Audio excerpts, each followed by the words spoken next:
And when you hear bad music versus hear Beethoven, right? So all the sensory impression to your mind is different.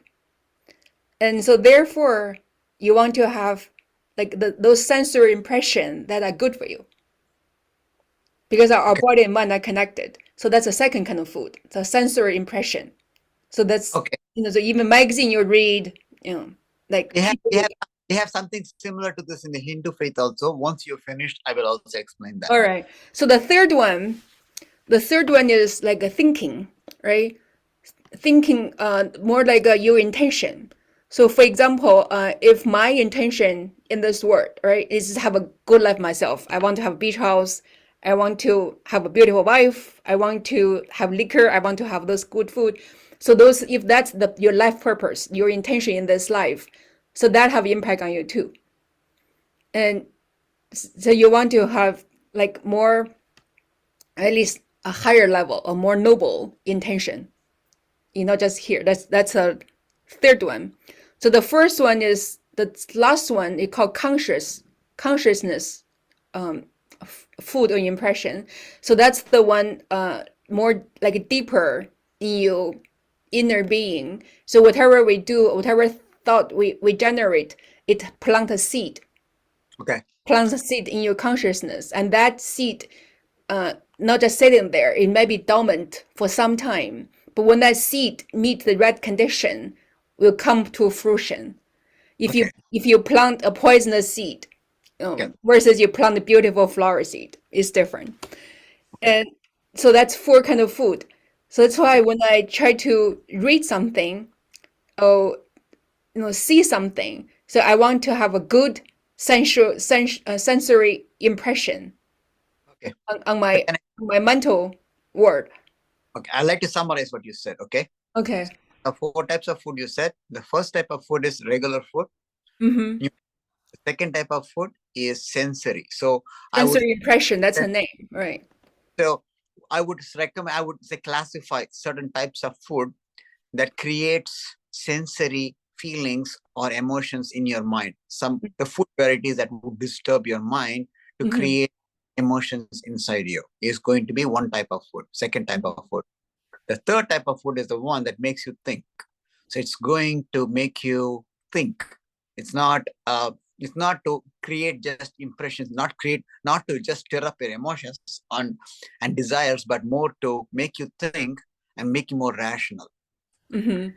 And the last category is the kind of foods that would beyond just sensation and thinking, it touches the consciousness, which Right, the is deep consciousness, right?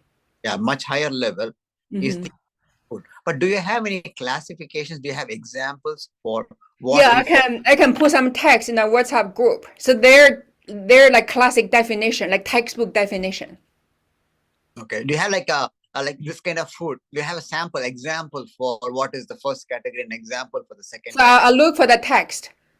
Okay, Yeah, all right. because Thich Nhat Hanh, so one time gave very thorough explanation on the four food, and even the sutra, like Buddhist sutra, they call four food sutra. Oh, okay. So Yeah, it there's a makes sense four for kind me. of food sutra. It does make sense for me actually, because in Hindu faith we have three kinds of food. Right. Okay, so the first type of food is the one that creates the emotions. Right. Okay, we don't have the general food. We left that out. Okay, we just have the last three. We don't have the first one. The last one, consciousness, right? No, no, no. First one, there's regular food. So A we leave regular physical food, right? physical food. We leave that out. It's not to be classified into any category. So we don't have a classification. Mm-hmm. Physical food is physical food, but within the physical food, we have three classifications. So we have the first one, like you said, the one that creates Sensory. sensory creations. Okay, Mm-hmm. so you even have classifications of what kind of food it is. For example, onion, garlic, meat. Okay, these are examples. Alcohol. Okay, well, Mm-hmm. alcohol sort of is not exactly this one, but alcohol come on a different category. Okay, this is called the sensory stimulators. Okay. It is called rajas, rajas, rajasic. We call it rajas. So it is associated with with the warrior class. Mm-hmm. So the people who are more always fighting and they're emotional, they act and they keep on doing something. They are very easily perturbed. So rajasic. So it is the considered as a middle level of the food. And then they who have the lowest level of foods is the ones that is very bad for you. Literally, alcohol comes under the category. Meat also, certain meat also comes under that category only. But some meat also comes under the rajasic part of it, because this will make you dull. That's Yeah, called, so it's different, even physical food give you a different level of energy. yeah. Yeah. This one will basically make you dull. It will not make you happy. It is not a good thing to eat. So they call that the kind of food that we should avoid. And then finally they have the food that we should consume more. It called sattvic. That is the one that connects both the thinking and the consciousness. They kind of classify these two as one. So the good Mm-hmm. one, if you eat those kinds of food, vegetarian food, vegan food, lots of fruits, vegetables, nuts, without even milk is considered okay. We are not so crazy about milk. Is also considered as good for the body and not in too much, as I said, not in So excess. there's different, like a more like a classify the physical food. Yeah, they classified physical food into 3 categories. Right. One, be avoided, which is not good for the body. It makes you dull and makes you not effective. Right. Another one is to be had a lot, which is good for your mind Mm-hmm. and good for business. The good food in between is the one that you need to take if you need to do what you need to do.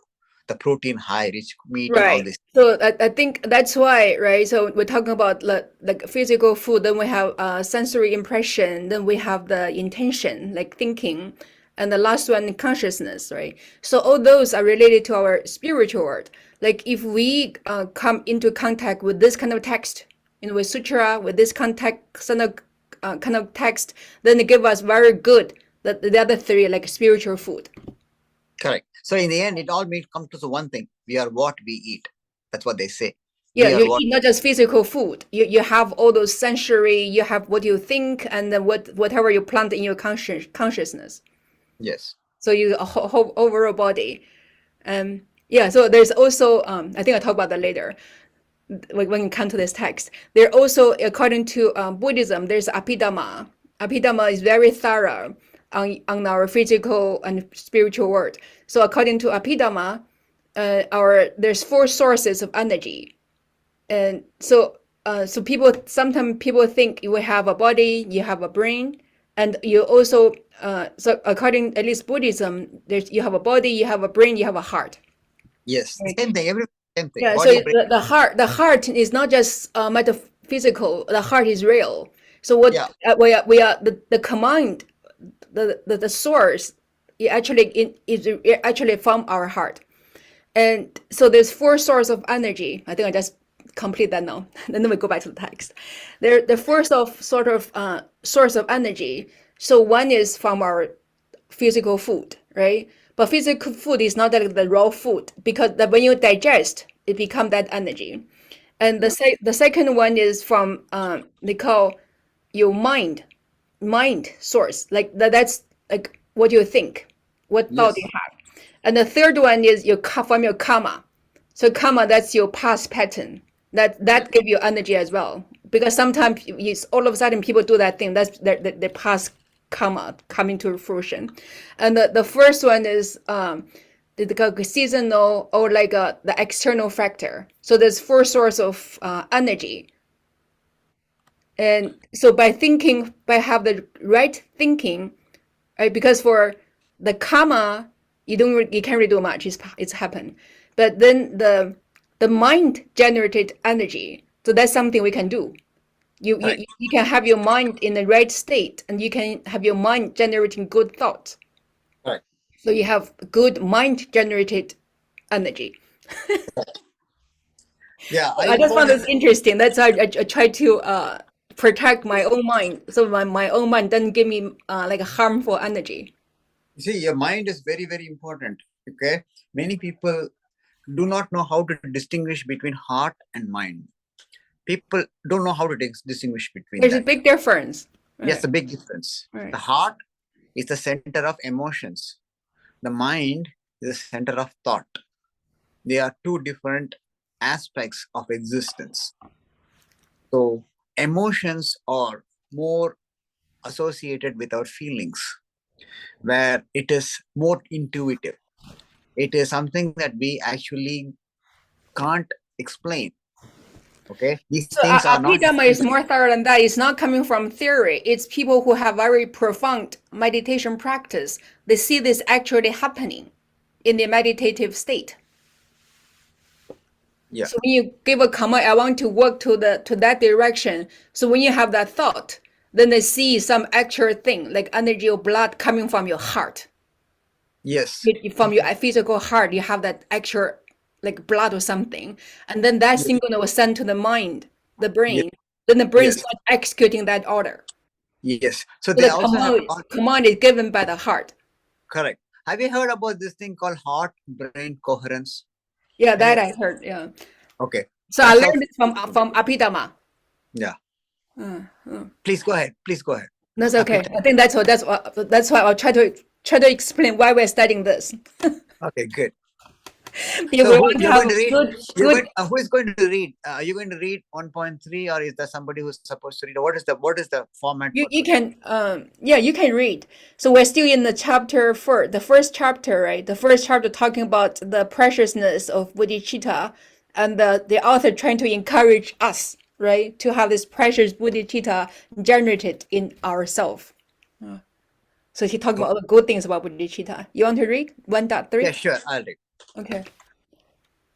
My faith will thus be strengthened for a little while, that I might grow accustomed to this virtuous way, but others who now chance upon my words may profit also equal to myself in fortune.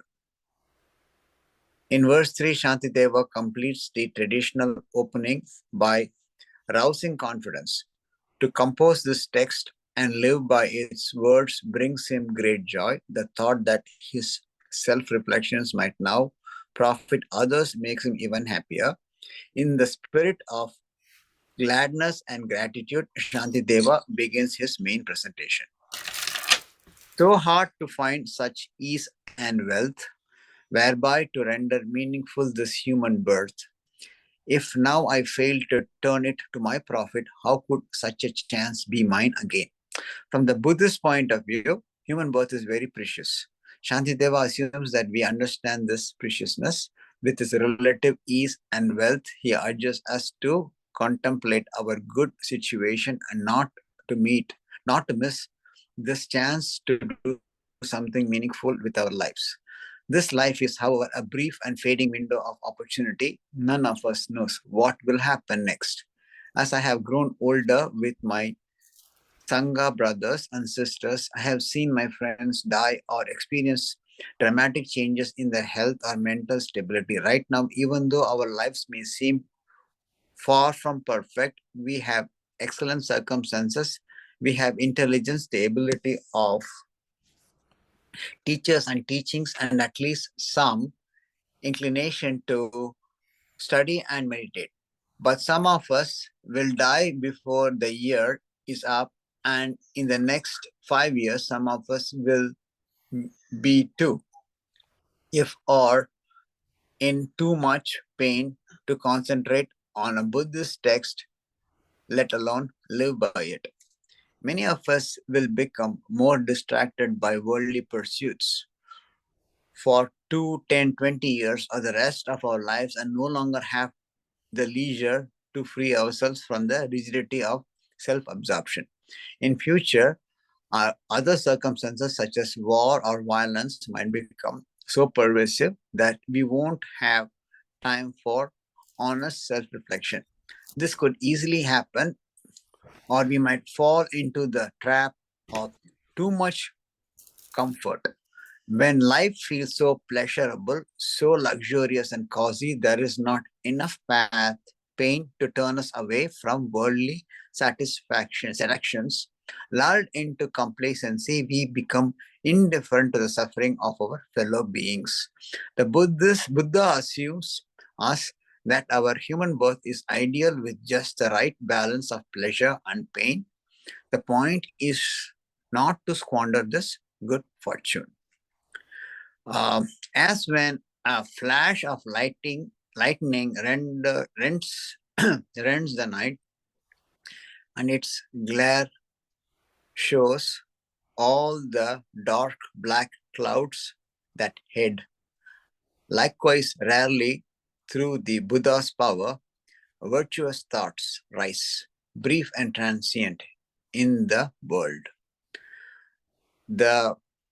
Behold the utter frailty of goodness, thus behold the utter frailty of goodness, except for perfect bodhicitta, there is nothing able to withstand the great and overwhelming strength of evil.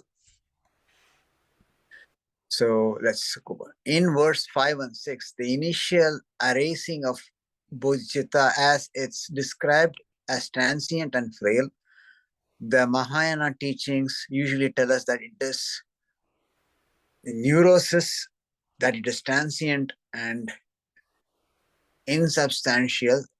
The clouds in a clear blue sky, when we are having our emotional upheavals, the Buddhists and Bodhisattvas don't see us as stupid or hopeless. They are our confusion as merely troubled weather, ephemeral and fleeting, passing through our sky-like mind. But verses 5 and 6, we are not from the point of view. But verses 5 and 6 are not from the point of view of the Buddhas and Bodhisattvas. They are from a point of view, they are from our point of view. We are the ones who feel stuck behind the clouds. Maybe we don't have what it takes. Maybe we are too weak. Even with occasional glimpse of sky, it all seems too hard, too painful. We hear this kind of talk often coming from our own mouths as well as others. Instead of experiencing our hang-ups as solid and everlasting, rather than definitely believing that they are me, we could say it is just weather, it will pass. It is not the fundamental state from Shantideva's perspective. These glimpses of Bodhi mind have great power. Everyone knows what it's like for the clouds to part even briefly and to feel a sense of potential and possibility. Without this initial or outgoing flash, we'd never be inspired to investigate this path. The mighty Buddhas, pondering for many ages, have seen that this and only this will save the boundless multitudes and bring them easily to supreme joy. Shantideva knows that we can trust these glimpses of bodhicitta, and that by recognizing and nurturing them, these glimpses will grow. The awakened ones, pondering for many ages, have seen that only the good heart of Bodhi can keep us from getting hooked in the same old self-centered ways. At this point, we might as well ask why bodhicitta has such power. Perhaps the simplest answer is that it lifts us out of self-centeredness and gives us a chance to leave dysfunctional habits behind. Moreover, everything we encounter becomes an opportunity to develop the outrageous courage of Bodhi heart. When we get hit hard, we look outward, we see how other people also have difficult times. When we feel lonely or angry or depressed, we let these dark moods link us with the sorrows of others. We share the same reactivity, the same grasping and resisting.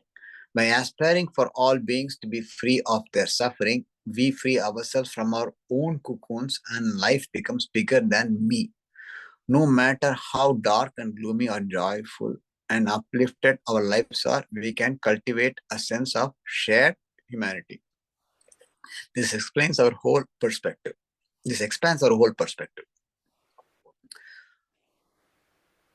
Tungna Rinpoche, hard to say That's her teacher. Trungpa Rinpoche is Pama children's teacher. Okay. Tungpa Rip. How is Tungpa? Yeah.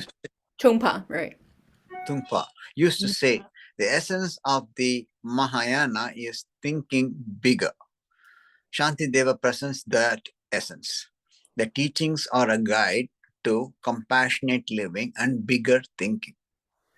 Those who wish to overcome the sorrows of their lives and put to flight the pain and suffering of beings, the pain and suffering of beings, those who wish to win such great beatitude should never turn their back on bodhicitta. When Shantideva mentions those who wish to overcome the sorrows of their lives, he addresses the foundation teachings of Buddhism, which emphasize the cessation of personal suffering. When he talks of putting the pain and suffering of beings, and he points to the Mahayana intention to free everyone without exception from pain. Of course, he isn't saying it's just look after others. I'll just look after others. It doesn't matter that I'm unhappy and constantly worried, or that I hate myself and my temper is out of control. There is no question that we want to end our own suffering, but the shift in Mahayana Buddhism is that we want to end our personal suffering so we can help others put an end to theirs. This is Shantideva's strongest message and the essence of bodhicitta. Most of us want to share what we have understood with others. Yet in trying to do this, we use even more clearly the work that still needs to be done on ourselves. At some point, we realize that we do for ourselves benefits others, and what we do for others benefits us. This is what Shantideva means when he says that those who wish to win great happiness should never turn their back on bodhicitta. What do you think about the text? Should bodhicitta come to birth? One who suffers in the dungeons of samsara, in that instant he is called the Buddha's hair worshipful alike to gods and men. Okay. A pithy explanation of the Sanskrit word samsara is Albert Einstein's definition of insanity. Doing the same thing over and over and over and over, and thinking we'll get different results. Beautifully said. Shantideva describes this as being caught in the dungeons of samsara. Nevertheless, even when we feel trapped in repetitive habits, we can feel kindness and empathy for others. When even a momentary flash of bodhicitta is born, in the instant we become a child of the Buddhas and worthy of universal respect. This verse, according to Dongsa Tianze. Okay. He's a very famous Tibetan Buddhism teacher. Okay, maybe a critic of Hindu society. Shantideva is saying that we don't have to be from a certain caste to experience bodhicitta, even those considered untouchables or Buddha's heirs. Bodhicitta is not some elitist theory for sophisticated or well-educated people. It is for everyone. We don't even have to feel we are too hopeless to call on bodhicitta, or nor can we look scornfully at others and label them too frivolous or arrogant to qualify. Everyone in the dungeons of samsara is a candidate for awakening a compassionate heart. Okay. Thanks for reading. What do you think about this paragraph? I love it. Beautiful. It is, right? So beautiful. It's so nice.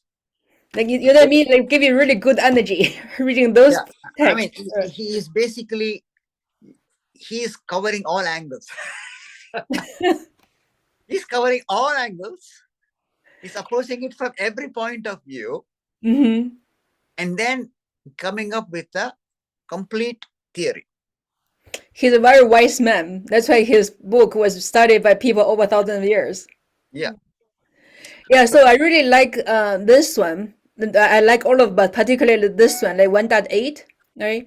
So those who wish to overcome the sorrow of their life and put the the pain and Put to flight suffering of pain and suffering of beings, other and those people. who wish to win such great Great beatitude beatitude, should yes. never turn their back on bodhicitta. Yeah. So there's again kind of like a three levels, right? So one is everybody want to get rid of our own sorrow. One, Yes. right? And the second one is like for Mahayana, because I don't want to suffer, and all Yes. the other living beings just like me, they don't want to suffer either.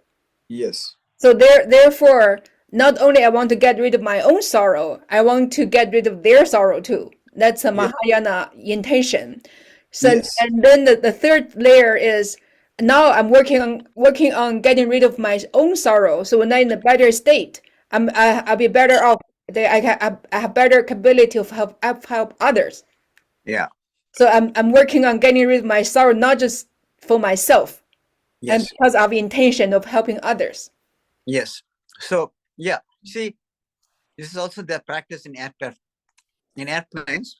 When you Mm-hmm. go, when Right. they give you instructions about uh, oxygen masks, they say when you have turbulence, oxygen Right. masks might pop down.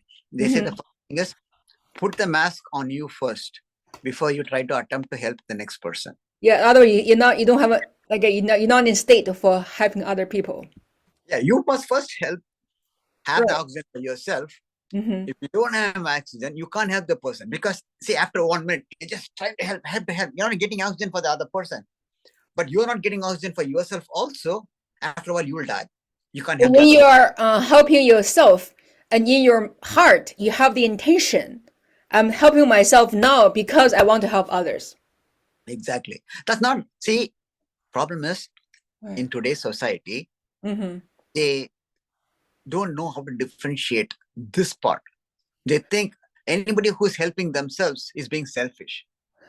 And helping themselves with the intention of helping others is not selfish, it is actually selfless. But it is So not considered. that you need to have that intention, but not everybody have that intention.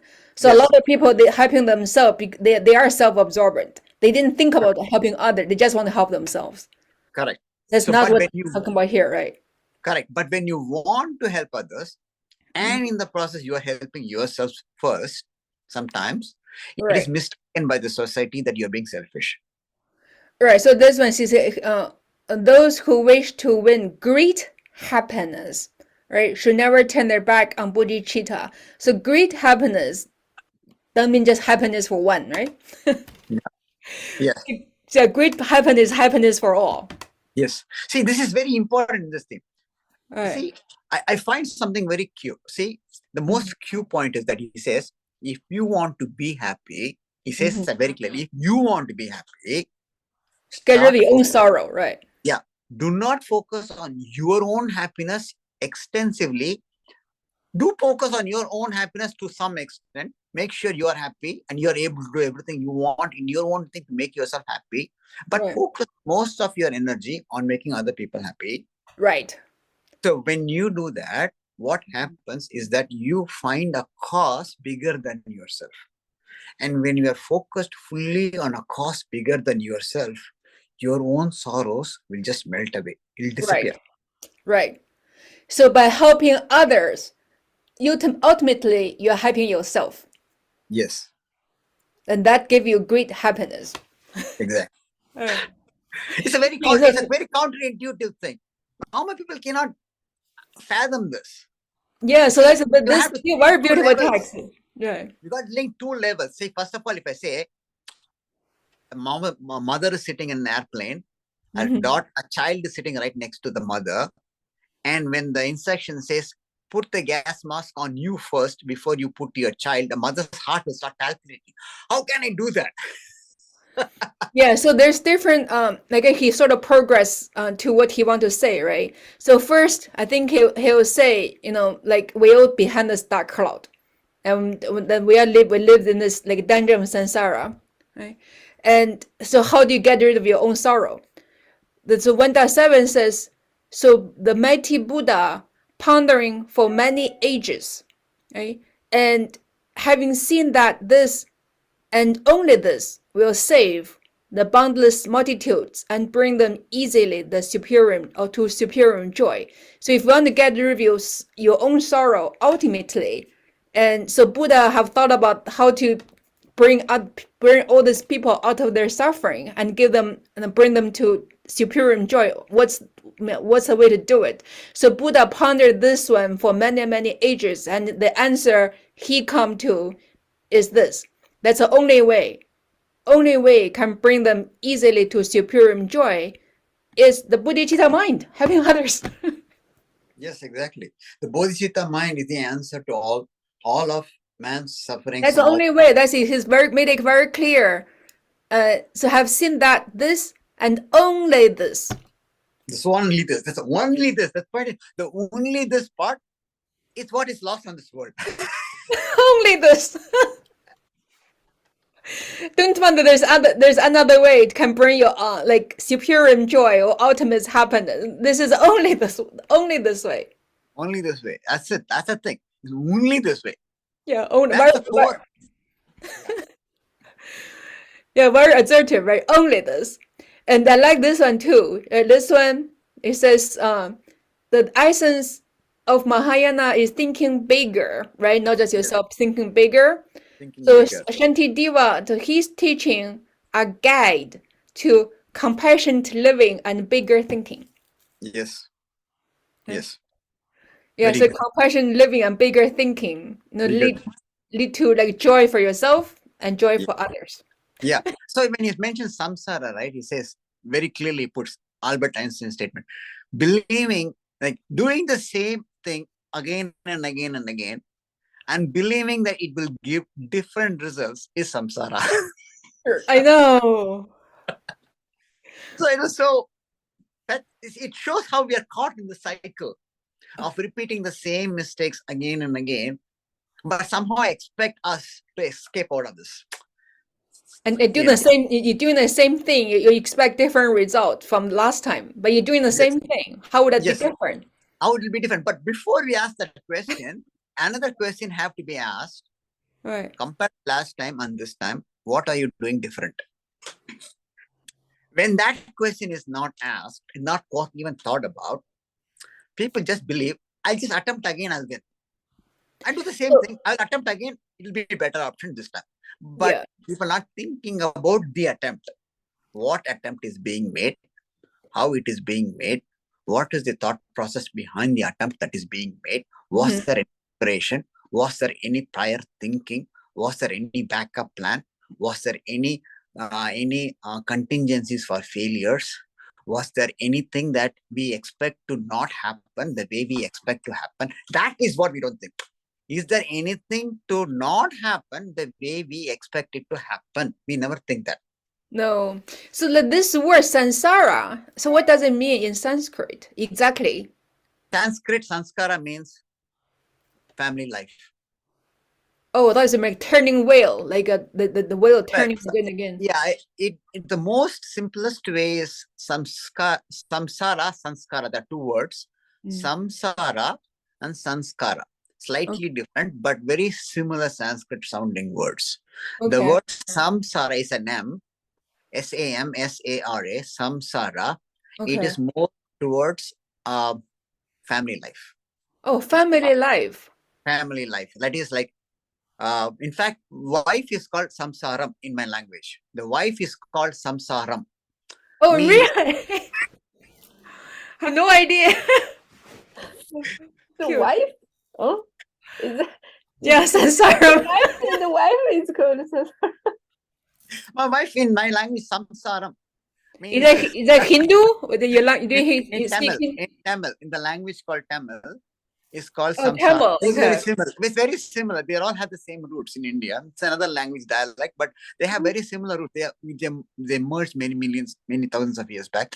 So samsaram, sanskara is impressions. So slightly different. Sanskara is impressions. So anything if you are doing something in your mind, if you're doing something instigates that. If you want to make a decision in some particular direction, there Right. is some thought behind it as impression, an impression in your mind, an opinion in your mind, an idea in your mind that drives you towards a uh, particular action. You might have three choices. You might want to go peacefully, you might want to fight, or you might want to kill. But which choice you prefer depends on your state of mind, your thinking process, and what happened at that point of time. Yeah, so the Buddhist definition for that, what you described, we call mental formation. So mental formation is sort of another word for violation. So violation, almost like you set up your intention. Yes. And that's most important thing before you do anything. Your violation. Set up the intention. So sanskara is before we do any Sankara, prayer. we call sankara. That what I learned before sankara. Right. Yeah. So before we do any prayer, we will set intentions. Right. So that's the that mental formation part. Yes. You have mental formation first, then you do things. Yes. Right. So that's the mental formation or your violation. So that's what decide to determine what you're doing or saying is good or not. Correct. Right. So it's all depends on your intention. Yes, your intention, your state of mind, your Right. thinking process. So that's what it says. See, people are not thinking. That's the main problem. When you made a mistake and Right. you're trying to make the same mistake again, for a second, we should think, okay, I'm going to do this. Have I done this before? Okay, I have done this before. What was the outcome of that action? What outcome of action was a negative result. Okay, the outcome of previous attempt doing the same thing was a negative result. Why am I doing the same thing again? That question is never asked. And so most people, I think including me, we repeat the same pattern, right? You don't have to look at your past life or anything, even look in this life. So people make the same mistake again, again, again, because you're living the same pattern, same pattern of way of thinking. Yes. That thinking I'll give gives an you same example. pattern way of action. My wife is a perfect example. Okay. Sansara. She'll go to meeting late. Again, again. Again. So that's her pattern, right? And she knows the pattern. And she still repeat the same pattern. She still repeats the same, knowing very well that she's repeating the. I'm not going to do this again next time, but I'm doing it again next time.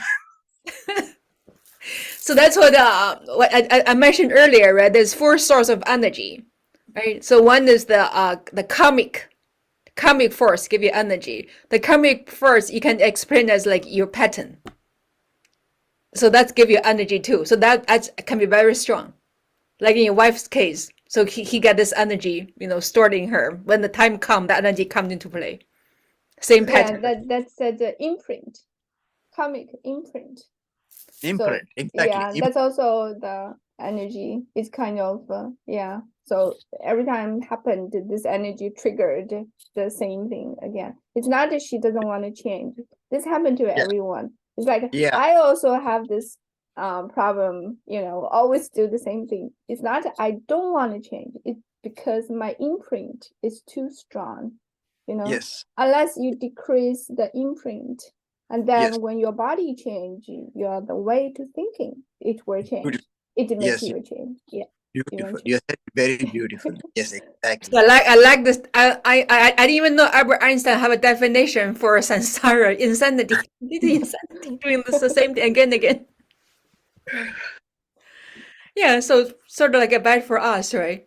And here he also say like the Bodhicitta, the mind of Bodhicitta, It's not like for the few elite people.